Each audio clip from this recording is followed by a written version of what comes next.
आज है 4 जुलाई 2025 दिन शुक्रवार।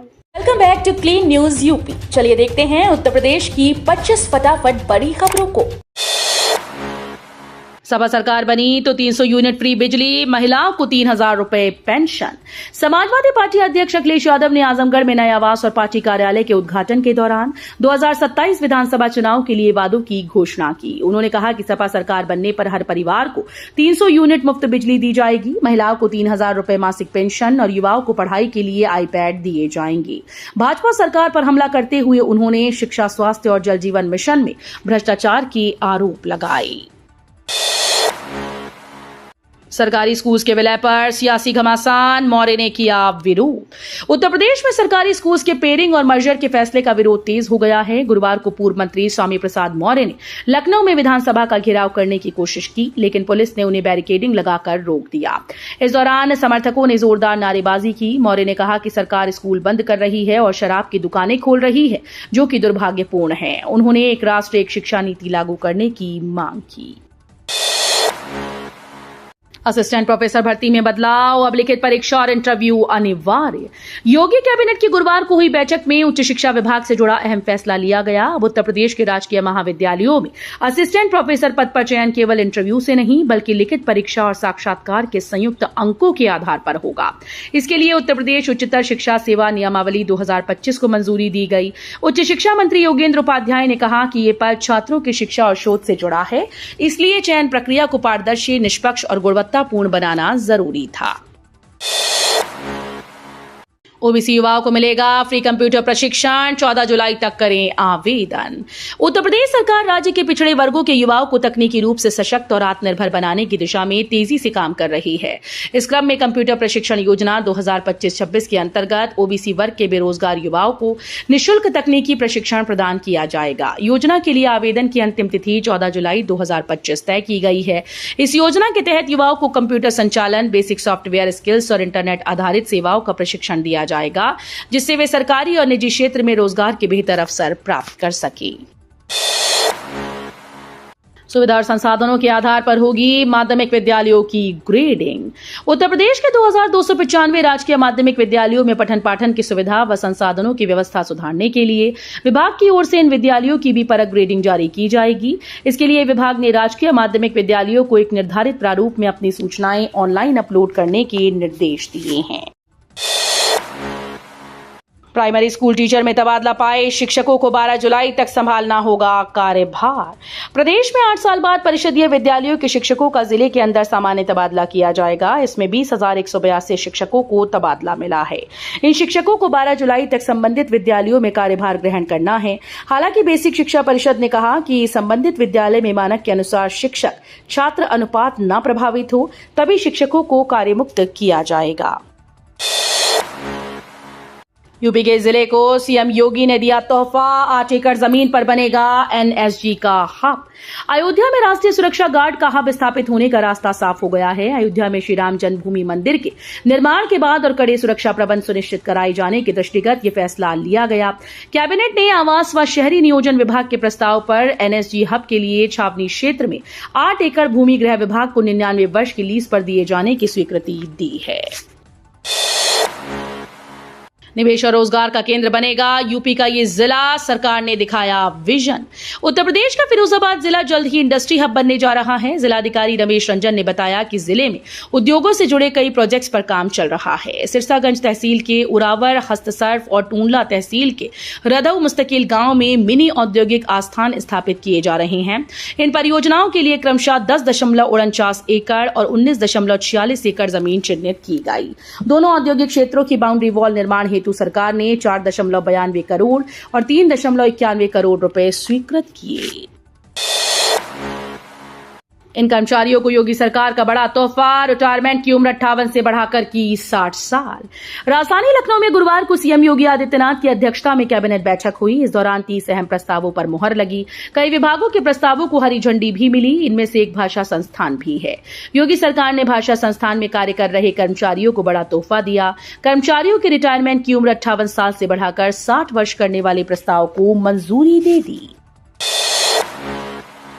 लखनऊ समेत यूपी के 33 बड़े शहरों में बदलेगा नियम, मनशाही ऊंचाई तक बनेंगी इमारतें। राजधानी लखनऊ सहित प्रदेश के 33 बड़े शहरों में अब गगनचुंबी इमारतें बन सकेंगी। इनकी ऊंचाई की कोई सीमा नहीं रहेगी। मुंबई और दुबई की तर्ज पर बिल्डर जितनी भी ऊंची इमारतें बनाना चाहेंगे बना सकेंगे। ऊंचाई और एफएआर की निर्धारित सीमा को समाप्त कर दिया गया है। शर्त यह होगी कि ये बिल्डिंग केवल 45 मीटर से अधिक चौड़ी सड़कों पर ही बन पाएगी। कांवड़ यात्रा को लेकर नरेश टिकैत का बड़ा बयान, कहा डाक और डीजे पर लगे रोक। मुजफ्फरनगर के किसान नेता और भारतीय किसान यूनियन के अध्यक्ष नरेश टिकैत ने कांवड़ यात्रा के दौरान हो रहे शोर शराबे और अनियंत्रित गतिविधियों को लेकर बड़ा बयान दिया। उन्होंने कहा कि कांवड़ यात्रा की परंपरा और श्रद्धा बनी रहे, इसके लिए डाक कांवड़ और डीजे कांवड़ पर पूरी तरह से प्रतिबंध लगना चाहिए। स्कूल बंद, राजनीति चालू। यूपी में परिषदीय स्कूल्स का मर्जर बना सियासी अखाड़ा। उत्तर प्रदेश सरकार द्वारा 5000 से अधिक परिषदीय प्राथमिक विद्यालयों को बंद या मर्ज करने के फैसले ने राज्य की राजनीति में नया तूफान खड़ा कर दिया है। इस कदम के पीछे सरकार का दावा है कि ये निर्णय गुणवत्ता सुधार और शिक्षा ढांचे के पुनर्गठन के लिए लिया गया, लेकिन विपक्ष इसे राजनीतिक साजिश करार दे रहा है। अब ये मुद्दा केवल शिक्षा व्यवस्था तक सीमित नहीं रह गया, बल्कि सत्ता, सामाजिक अधिकारों और लोकतांत्रिक प्रतिरोध की बहस का केंद्र बन गया है। गाजियाबाद शहर में 8 सड़कें बनेंगी इको फ्रेंडली। पुणे बेंगलुरु की तरह होगा रीडेवलपमेंट।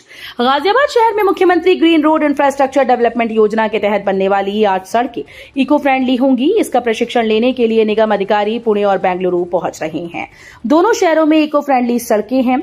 अधिकारियों के अनुसार वाहनों के अलावा लोग पैदल या साइकिल से भी चल सकें, इस तरह की सड़कें बनाई जाएंगी।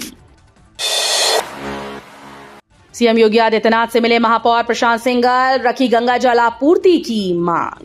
अलीगढ़ के महापौर प्रशांत सिंघल ने लखनऊ में मुख्यमंत्री योगी आदित्यनाथ से मुलाकात की। उन्होंने जवाई स्थित ऊपरी गंगा नहर से गंगा जल की आपूर्ति तत्काल शुरू कराने की मांग की, जिससे शहरवासियों को शुद्ध पेयजल मिल सके।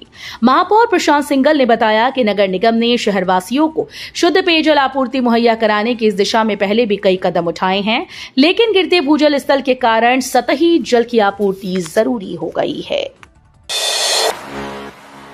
एफएनजी और गाजियाबाद कानपुर इकोनॉमिक कॉरिडोर का काम होगा तेज। गाजियाबाद के पूर्व सांसद और मिजोरम के राज्यपाल जनरल डॉक्टर वीके सिंह ने एफएनजी और गाजियाबाद कानपुर इकोनॉमिक कॉरिडोर के काम को धरातल पर लाने का प्रयास शुरू कर दिया है। उन्होंने दोनों मार्गों के निर्माण को शुरू कराने के लिए सड़क परिवहन और राजमार्ग मंत्री नितिन गडकरी को पत्र लिखा।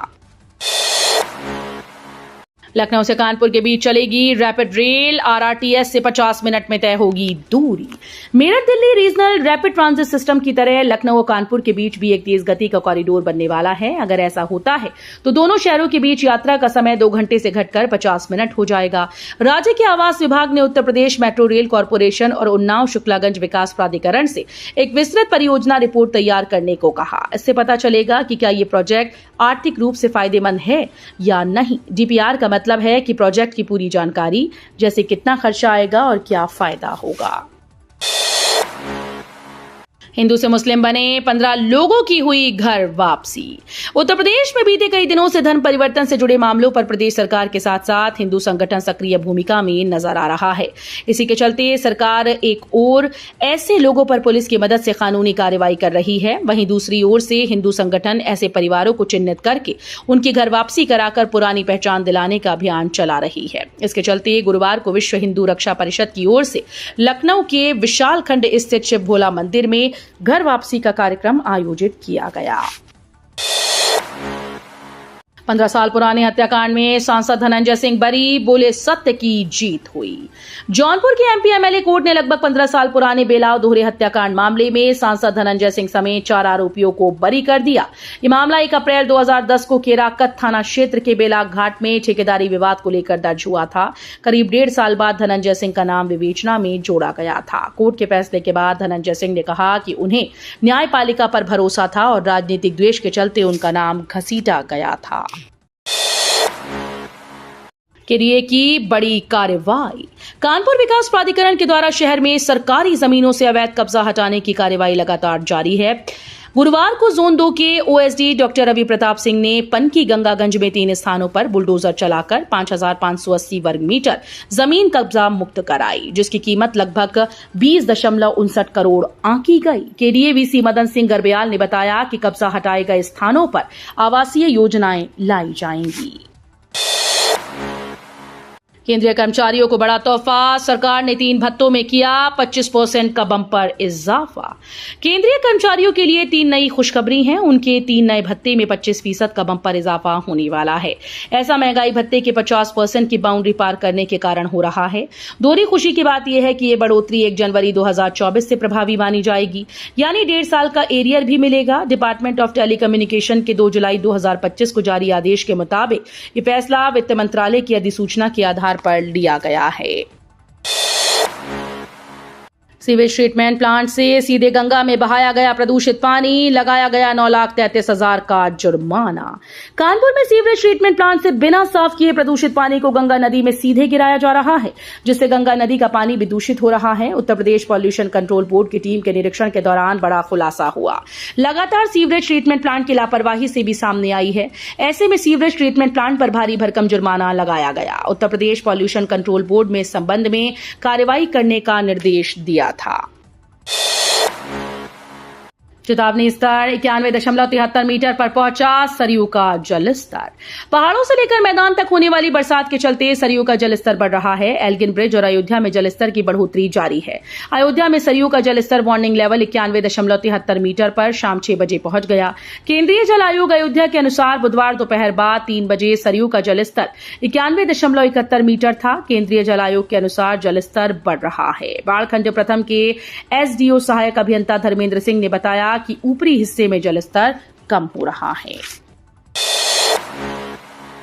नोएडा एयरपोर्ट के लिए भूमि अधिग्रहण का मुआवजा लेने में बड़ा खेल, बाहरी लोगों ने आधार कार्ड में बदलवाई एड्रेस। नोएडा इंटरनेशनल एयरपोर्ट के तीसरे चरण में होने वाली भूमि अधिग्रहण और विस्थापन में अनुचित लाभ लेने के लिए सैकड़ों लोगों ने अवैध मकानों का निर्माण किया। वहीं बाहरी लोगों ने विस्थापन होने वाले गांव में लोगों से मकान खरीदने के साथ ही आधार कार्ड व अन्य कागजात में अपने पते बदलवा लिए हैं। हर साल प्रदेश के 1 लाख युवाओं को नौकरी देगी सरकार। प्रदेश सरकार ने बृहस्पतिवार को कैबिनेट बैठक में उत्तर प्रदेश रोजगार मिशन के गठन का प्रस्ताव अनुमोदित कर दिया। इस मिशन का उद्देश्य सीधे राज्य सरकार के माध्यम से न केवल राज्य के युवाओं को देश में रोजगार उपलब्ध कराना है, बल्कि उन्हें विदेशों में भी नौकरी के अवसर दिलाना है। मिशन के गठन के बाद हर वर्ष 1 लाख युवाओं को देश और 30,000 को विदेशों में रोजगार दिलाया जाएगा। गन्ने की खोई से तैयार हुआ हाइड्रोजन गैस, आईआईटी-बीएचयू के वैज्ञानिकों ने पाई ये सफलता। आईआईटी-बीएचयू के वैज्ञानिकों ने गन्ने की खोई और नाले के बैक्टीरिया से हाइड्रोजन तैयार करने में सफलता पाई है। ये काम ग्रीन टेक्नोलॉजी प्रक्रिया के तहत संस्थान के स्कूल ऑफ बायोकेमिकल इंजीनियरिंग की बायो मॉलिक्यूलर इंजीनियरिंग प्रयोगशाला में हुआ। इस अध्ययन में एक बैक्टीरिया बायोपॉलीमर को मिलाया गया। इसे वैज्ञानिकों ने सीवेज यानी कि दूषित पानी से अलग किया है। तो ये थी आज की 25 फटाफट बड़ी खबरें। अगर आपको न्यूज पसंद आई हो तो वीडियो को लाइक और शेयर जरूर करें। धन्यवाद।